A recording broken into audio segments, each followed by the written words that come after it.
বাংলাদেশের পতিত সরকার হাসিনার সাথে ভারতের যে সখ্যতা ছিল তার জেরে বিভিন্ন সময় ভারতকে নানা সুযোগ সুবিধা দিতে রাজি থাকতেন শেখ হাসিনা। ভারতকে দেওয়া সুবিধাগুলোর মধ্যে সবচেয়ে বেশি সমালোচনা হয়েছে ভারতকে বাংলাদেশের মধ্য দিয়ে ট্রানজিট সুবিধা দেওয়া নিয়ে। তবে বাংলাদেশে ক্ষমতার পালা বদলের পর থেকে আবারও নতুন করে আলোচনায় ভারতের 7 সিস্টার্স রাজ্য।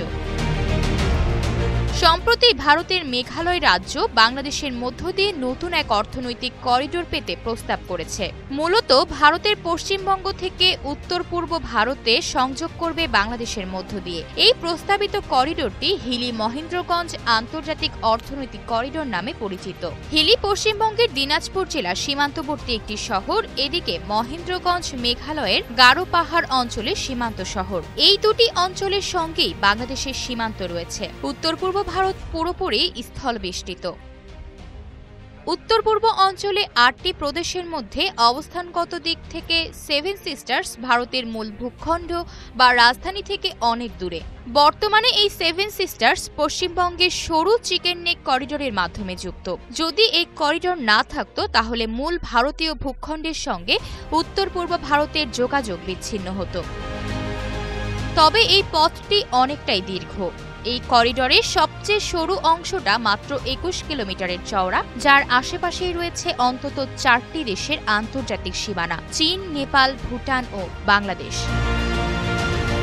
এজন্য ভারত বরাবরই 7 সিস্টার্স নিয়ে বেশ চাপেই থাকে। এর জন্য প্রস্তাবিত হিলি মহেন্দ্রগঞ্জ করিডোরটি চালু হলে কলকাতা থেকে মেঘালয়ের তুরা, বাঘমারা, ডালু এবং ডাউকির মতো গুরুত্বপূর্ণ কেন্দ্রে যাতায়াতের সময় এবং খরচ 25 থেকে 60% কমে যাবে।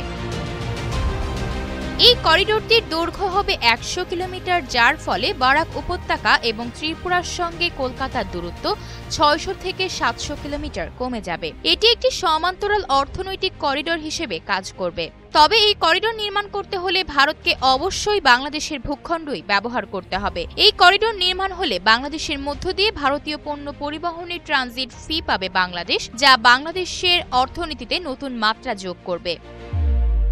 মেঘালয় রাজ্যের মুখ্যমন্ত্রী কনরাড সাংমা জানিয়েছেন, পূর্বে দিল্লির পক্ষ থেকে বাংলাদেশ হয়ে উত্তর পূর্ব ভারতের জন্য ট্রানজিট সুবিধা চাওয়া হয়েছিল, যা নিয়ে দুই দেশের মধ্যে দীর্ঘ আলোচনাও হয়েছিল। তবে বাংলাদেশের রাজনৈতিক বাস্তবতা বদলে যাওয়ার কারণে আলোচনার অগ্রগতি থমকে গেছে। পুনরায় ইস্যুটি পুনর্জীবিত করার চেষ্টা চলছে।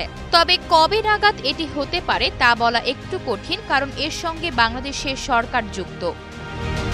বর্তমান আন্তর্জাতিক ও কূটনৈতিক পরিস্থিতিতে বাংলাদেশ সরকার এই ব্যাপারে কি সিদ্ধান্ত নেবে সেটি এখন দেখার বিষয়।